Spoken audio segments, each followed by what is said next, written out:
Timmy, my son, are you ready for another lesson? Yes, Father. This will be a lengthy learning session. We will cover many topics, including invasion methods, history, geography, geology, and various combat tactics. For today's lesson, we will take a closer look at the regions of South and Southeast Asia. The tribes in these areas are the wild cards of human civilizations.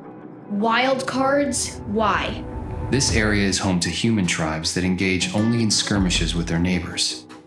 Generally, most tribes in this area take a peaceful stance in global conflicts. Some were so passive that they offered little or even no resistance to the colonizers. So how are they a threat to our invasion? Besides the enormous number of humans, that is, we can use a similar strategy against them as we did with the tribe of China. No, we can't. Look how spread out these islands are. The Indonesian tribe has a population of 280 million people and over 17,000 islands, and the Philippine tribe has over 7,000 islands. It is impossible to adjust our strategy to fight on various terrains across these islands. Father, fighting in such a vast area with so many humans, our forces would be stretched thin. Not to mention some of the tribes possess nuclear weapons. Indeed, we can't afford a lengthy war fought on their home turf. The longer the war lasts, the greater the chance that the technologically advanced tribes will replicate our technology and use it to eliminate us before we even make a dent in Asia's massive population. Many of these tribes aren't even known for their technological advancement and military power. Why is this difficult? Diversity is a nightmare of planning. To make matters worse, these tribes are protected by Mother Nature, their great benefactor and destroyer. I didn't know you believed in their gods. I don't, but I can't deny the protection nature gave them. There's a Southeast Asian tribe located on the Indochina Peninsula, a human tribe called Vietnam. This non-warring tribe repels an invasion by the tribe of many stars and stripes. Impossible! The American tribe has never lost a war. Well, other than the one they waged against themselves. Indeed. Many of the resistance fighters were rice farmers, never spent a day in a shooting range or finished boot camp. Rice farmers? Father, what kind of fairy tale is this? There is no scientific method to quantify a creature's fighting spirit. The invasion pushed this peaceful farming tribe into desperation as they fought to defend their home. A foe is most dangerous when he has nothing left to lose. But farmers? Against American Marines? If you think repelling the Americans was a fairy tale, here's another one. During ancient times, this tribe once repelled an invasion by the Mongol Empire. The Mongol Empire was the largest in human history. I've read about this. No empire has conquered more lands than the Mongols. There is this legendary figure from that empire named the Great Khan. After a raid, the decapitated heads of enemy soldiers and civilians were piled up high like a small hill. Yet this tribe managed to push the monstrous empire back, because the tribe of Vietnam is a master of guerrilla warfare. Guerrilla warfare? That is not good for us. Assassination, espionage, raids, ambushes, and sabotage. Our army was not trained to face such tactics. We exterminate our enemies efficiently and thoroughly. In fact, no army is ever fully prepared for guerrilla tactics. The ability to adapt and ignore conventional rules of engagement makes guerrillas effective against large armies. It is a mix of terror and confusion tactics intended to push a bigger force to the edge of madness out of complete frustration. The objective of guerrilla warfare isn't to eliminate as many troops as possible, but rather to break the morale of the entire army and drain its resources until the large army has no means or will to continue the fight. Vietnam has been fighting giant armies since ancient times. But today's lesson is not just about this tribe. It serves as an example of how desperation can strengthen fighting spirit, and how knowing how to use Mother Nature to your advantage can make even the mightiest armies give up their invasion. Well, I'm about to give up too. You mentioned earlier that there are hundreds of thousands of islands. How many thousands of caves, forests, fighting tens of millions of guerrilla fighters? It would take years. Yes, it would.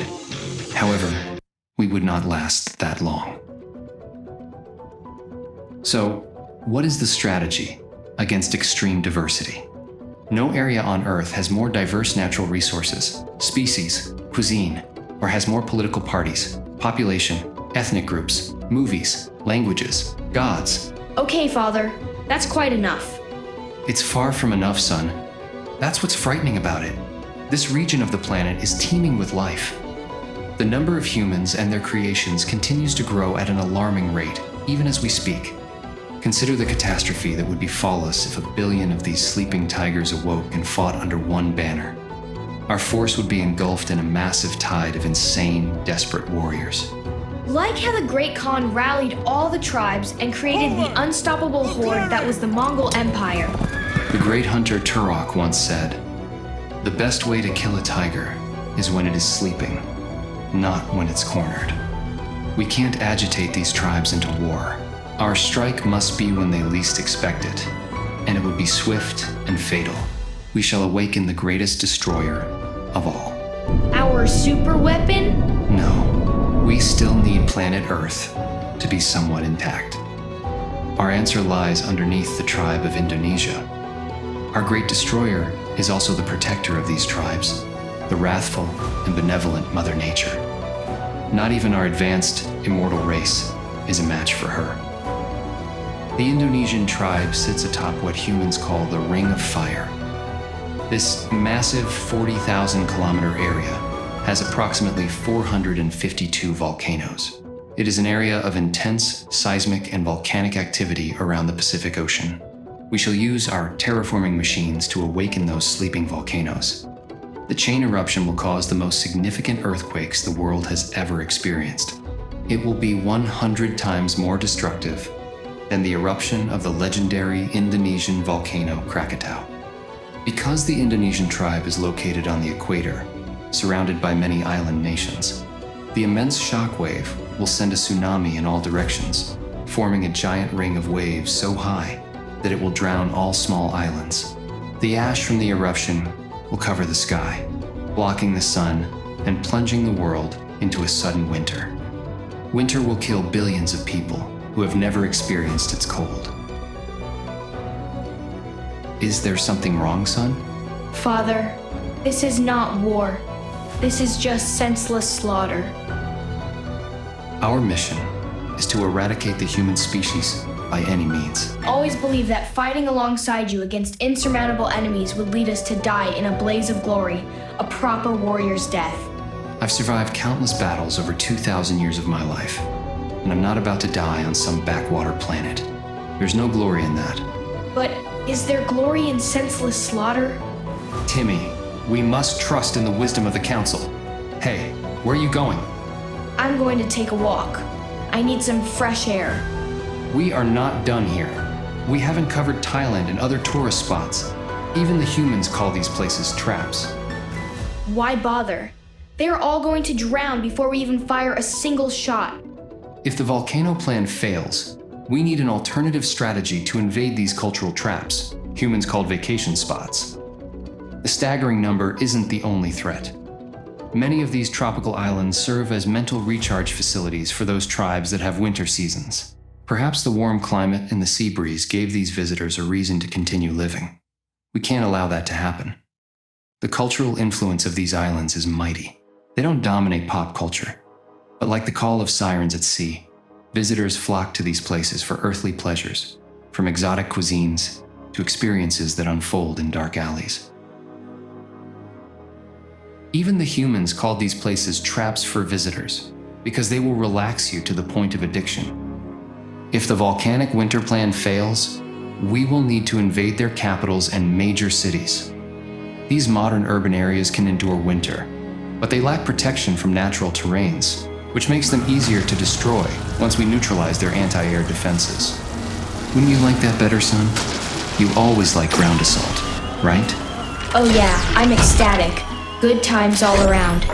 I thought this was what you wanted. No, Father. What I want is not invasion. So all of a sudden you became a pacifist? Have you forgotten, Father?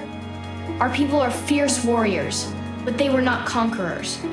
It was the ruling class that turned us into their weapon of conquest. I was already a young man when that happened. Of course, I still remember. Knowing that history, you still want to defy the Council?